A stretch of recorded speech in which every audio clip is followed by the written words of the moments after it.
Bon, bien, salut ma petite patate douce.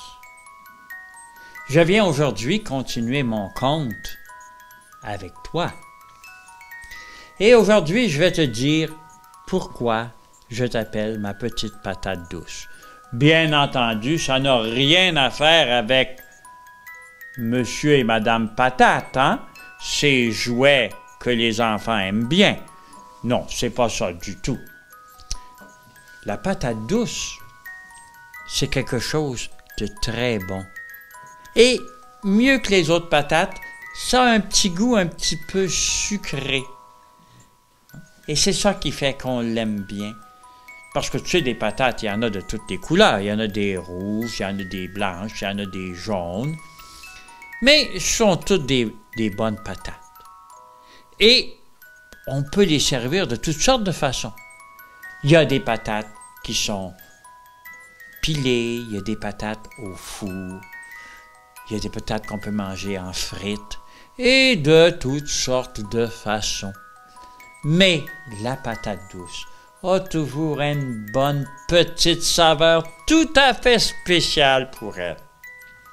Et c'est pour ça que moi, qui t'aime bien, je t'appelle ma petite patate douce. Tu te souviens probablement, ma petite patate douce, lors de notre première rencontre, je t'avais dit qu'il serait bon de savoir d'où Jésus venait, comment il est venu, pourquoi il est venu, et toutes sortes de choses comme ça. Alors, aujourd'hui, il faudrait aussi savoir beaucoup plus au sujet de d'autres personnes, comment elles sont venues, les enfants de Papouasie, par exemple, et un peu partout, d'où ils sont venus, d'où ils viennent, comment ils sont venus. Alors, pour ça, nous allons en parler ensemble. Et je vais tout de suite te dire un grand mot. Le mot généalogie. Ça, c'est un mot qui veut dire les ancêtres, tous ceux dont nous venons, tous ceux qui sont avant nous autres, nos grands-pères, nos grands-mères, nos arrière-grands-pères, nos aïeux. Hein? Tu connais le groupe musical qui s'appelle Nos aïeux? Ben, c'est ça qui est nos ancêtres puis notre généalogie. Alors, on va voir comment ça fonctionne. Alors, tu vois, j'ai ici un dessin pour essayer de représenter la généalogie.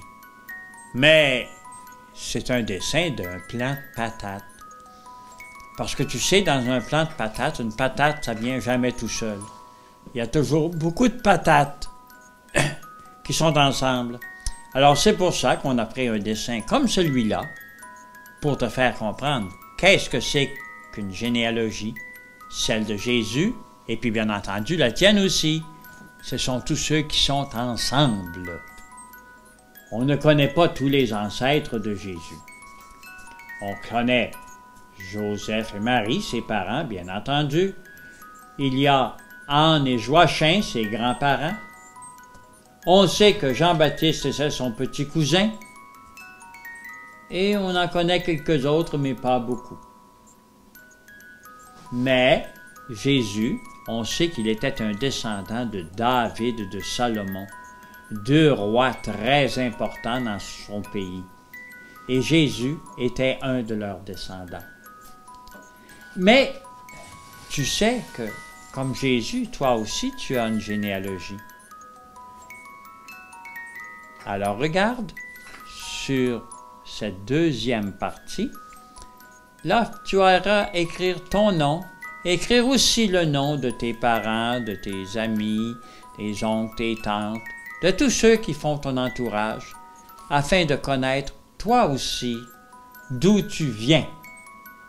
Jésus était un humain comme nous. Il a certainement mangé des choses ordinaires. Je ne sais pas s'il a mangé des patates, mais il a vécu comme les autres personnes. Mais Jésus était aussi le Fils de Dieu. Et quand il est venu sur la terre, quand il est venu notre frère, il a fait que nous autres aussi, on pouvait devenir des fils de Dieu, des enfants de Dieu. Et n'est-ce pas merveilleux qu'à cause de Jésus, nous autres aussi, on est les enfants de Dieu. tu sais, Noël, c'est la fête de Jésus. Et c'est à cause de Jésus que nous autres aussi, nous sommes des enfants de Dieu et que nous faisons partie de la grande famille de tous les enfants de Dieu, de tous les peuples, de tous les pays, de partout. C'est pour ça que les enfants de la Papouasie deviennent des membres de notre famille. Et pour célébrer Noël, eh bien, il nous faut rentrer chez nous comme on rentre chez Dieu. Ça, c'est une belle chanson que tu connais peut-être. Je te la chanterai pas parce qu'un vieux pirate missionnaire comme moi, ça chante pas tellement bien. Mais, tu sais, pour célébrer Noël, il faut tous qu'on revienne chez nous, qu'on ait une grande famille. Tu vois ici, il y a un petit sapin. Bien entendu, pour toi, un sapin, ça te fait penser à Noël. Si on montrait ça aux enfants de la Papouasie, ils n'auraient aucune idée qu'est-ce que ça veut dire. Ah, ils diraient, c'est vert. Bien, ah oui, c'est beau, il y a du brillant dedans. Mais ils ne sauraient pas que c'est Noël. Pour eux autres, un gros panier plein de patates, ça, c'est Noël. Alors, tu vois pourquoi je t'appelle ma petite patate douce. Parce que pour moi, c'est bien mieux d'avoir quelque chose que toi, tu peux comprendre, puis que les enfants de la Papouasie, si jamais ils m'écoutaient, ils pourraient aussi comprendre. Alors, c'est ça qu'est la fête de Noël. Tous ensemble, enfants de Dieu et gentils pirates missionnaires. Bon, alors tu as peut-être aussi remarqué qu'il y a une chandelle de plus. Et tu as peut-être remarqué aussi qu'elle était rose. Penses-tu que rose, c'est une couleur pour le deuil, pour la tristesse, ou bien une couleur pour la joie? Oh, j'ai pas besoin d'attendre ta réponse. Je sais que tu vas me dire que c'est une couleur de joie. Et pourquoi est-ce qu'on est joyeux? Hein? Pourquoi on est joyeux comme une petite fille qui pense aux princesses? Le rose, les petites filles, ça leur fait penser aux princesses. Puis les petits garçons vont plutôt penser que des bonbons roses, c'est bien bon à manger. Alors voici pourquoi on choisit une couleur de joie comme ça. C'est parce qu'on est dans le temps de l'Avent. Tu te rappelles, je t'avais montré ça là, avant avec un E. Ça veut dire que Jésus s'en vient. Alors c'est pour ça qu'on est heureux. C'est pour ça qu'on est heureux et qu'on fait la fête. Et là, on a tellement hâte parce qu'on vient tellement proche que là, il faut qu'on mette une chandelle rose parce que Jésus s'en vient.